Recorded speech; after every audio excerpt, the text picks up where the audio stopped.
معاشرے کا سب سے بڑا کڑوا سچ یہ ہے کہ بینک کے باہر کھڑا رہنے والا چوکیدار، واچ مین، اس کی تنخواہ آپ کو 17-18 ہزار نظر آئے گی۔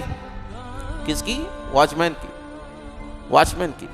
چھوٹے سے چھوٹا پیشہ کام کرنے والا آدمی، اس کی تنخواہ 15 سے 20 ہزار، یہاں تک کہ روڈ صاف کرنے والے میونسپلٹی کے لوگ، ان کی تنخواہ 40 ہزار آپ کو نظر آئے گی۔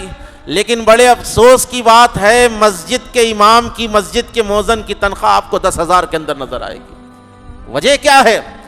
ہمارا انٹرسٹ آج جو ہے مسجدوں پر نہیں رہا۔ آج ہماری اہمیت، مسجدوں کی اہمیت آج ہمارے پاس نہیں رہی۔ مؤذنوں کا کیا حال ہے؟ اماموں کا کیا حال ہے؟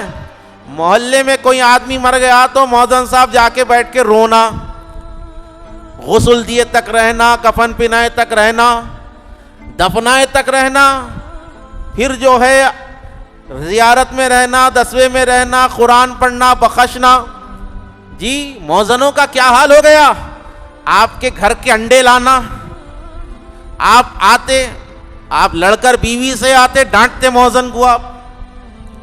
یہ بتائیے اللہ کے گھر کے خادم کی یہ حالت ہماری نگاہوں میں ہے۔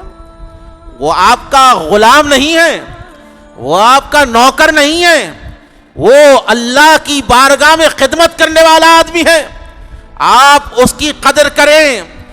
اور امام ہو یا مؤذن ہو، امام کی تنخواہ کم سے کم جو ہے 30 ہزار ہونی چاہیے، مؤذن کی تنخواہ کم سے کم 20 سے 25 ہزار ہونی چاہیے، کیونکہ آپ 1 لاکھ کما کر بھی پریشان ہیں۔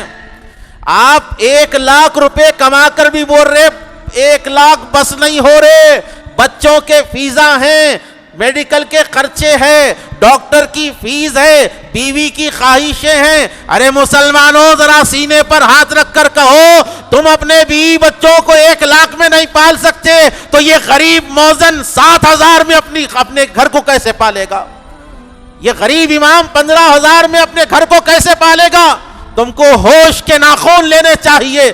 آج تم ان پر ظلم کر رہے ہو، مسجد کے امام پر ظلم ہو رہا ہے۔ وہ ٹوائلٹ تک دھوتے، یہ مؤذن مسجدوں کے ٹوائلٹ تک دھوتے۔ بات حاصل کلام کی طرف لا رہا ہوں، جو مسجدوں کے ٹوائلٹ تک دھوتا ہے وہ مؤذن کی آج عزت نہیں ہے۔ تو آپ پر لازم ہے، آپ سے گزارش کرتا ہوں کہ اماموں کی ہو، مؤذنوں کی ہو، آپ ان کی تنخواہ بڑھائیں۔ اور دوسری چیز، رمضان کی آمد ہے، آپ ان کے راشن کے لیے، آپ ان کے خرچ کے لیے جو ہے اپنی جیب سے ان کے لیے ہدیہ ضرور پیش کریں، نذرانے ضرور پیش کریں۔